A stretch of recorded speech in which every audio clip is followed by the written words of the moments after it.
G'day everyone, we're just about to do a bit more sowing. If you haven't already liked and subscribed to our page, please do. You'll get sort of that notification on when new content comes out, and it's really helpful for us. Really appreciate those that are subscribed, it's awesome. Right, so we've just topped up our cedar. This is just single disc cedar with our Italian ryegrass. We unfortunately need to sow this every year, every autumn, because our overnight temperatures in summer get really hot. So we're in Australia, we're on the east coast, and basically we can get sort of multiple days over 40 degrees Celsius, and then the nights can be very hot too, so which basically kills any of our winter species. So what we do is we sow them, resow them every autumn then. If we were to grow a perennial, it just wouldn't work for us. So our summer species, talk about when we get up the paddock. But yeah, basically we've just got our Italian ryegrass mix, which has got some chicory in it too, and some Persian clover, this mix. And yeah, we're just going to get it up the paddock now and get it in the ground. So what I'm doing here on the bike is I'm just going around to pick up the irrigation sprays. What they are is they're a 3/4 or 1 inch soft poly hose. And they've got a sprinkler stand with a sprinkler on top, and they got a little handle, so you lean over on the motorbike, pick them up, you've got to unclip them from the turf valve first, and then you just drag them along the fence line. So fairly simple system, very labour intensive. Ideally we'd like to have something a bit more efficient, but maybe that's something for the future.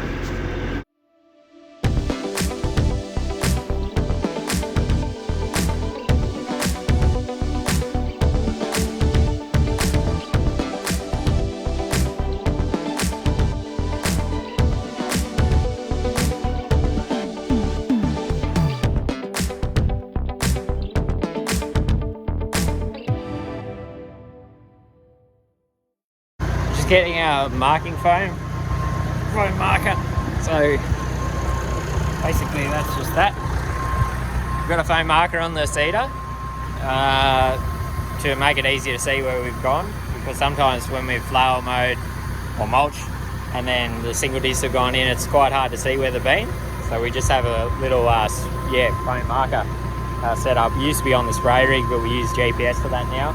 Our GPS isn't accurate for this little thing, so we put some foam in here and get it foaming.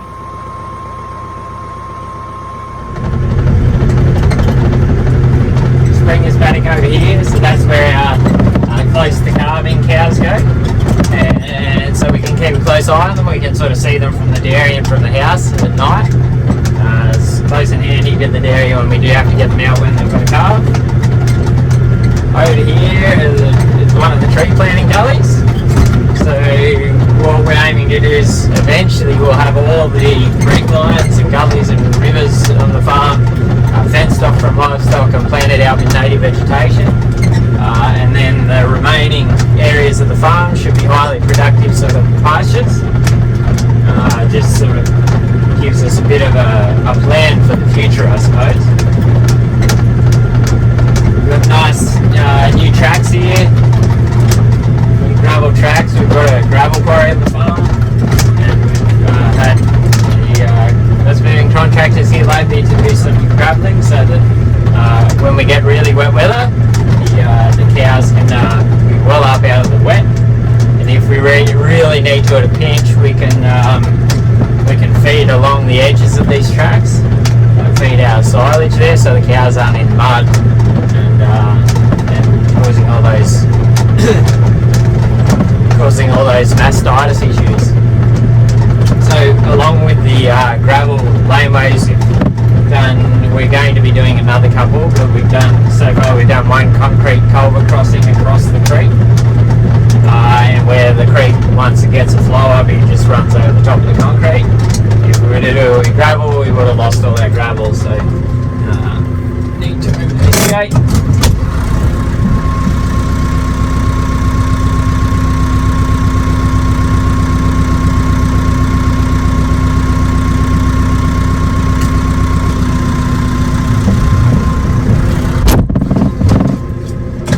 We've got more of a centralised laneway now, whereas before we had a couple of other laneways on the other side of the creek. get really boggy and muddy. And now we've just got one central laneway with this creek crossing. Better show this one. The cows are just sitting on their last feed of this paddock, so we're going to start.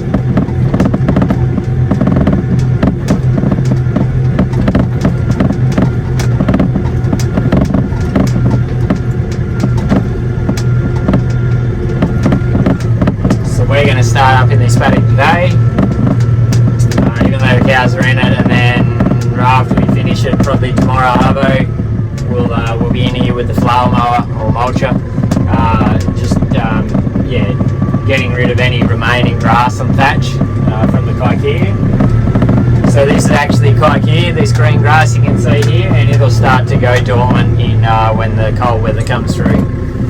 So we can get in winter times we can get down to sort of -5, -6 here, so fairly cold but no snow, few frosts and that sort of thing. So kikea really goes dormant then, and that's where our sort of ryegrass will come ahead.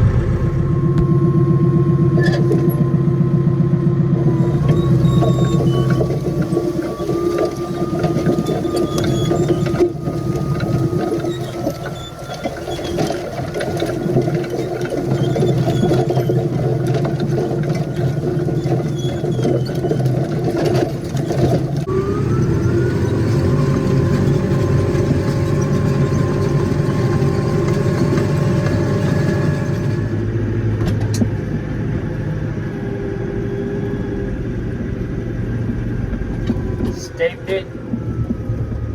It's one thing with a hill farm is there's lots of hills.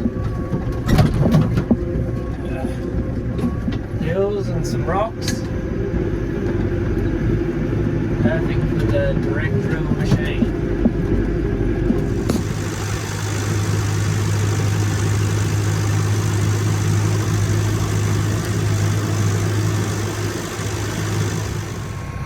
Quick stop to check the seed, make sure all the tubes are running, and top up the seed bin a bit, and then we'll keep going and finish the paddock. So as you can see, really not that easy to see direct drill machine, but you can pretty clearly see this white foam. So yeah, really helps especially when there's a little bit of grass left.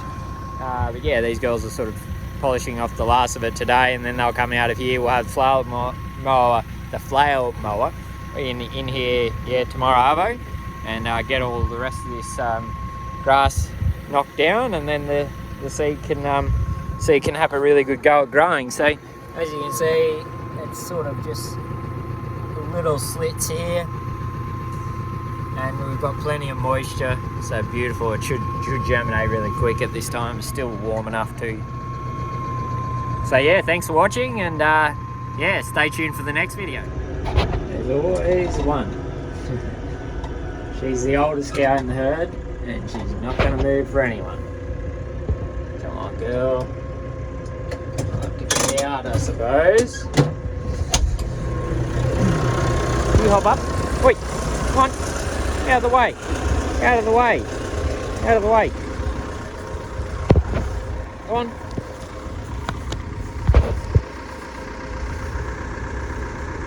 She's not real impressed.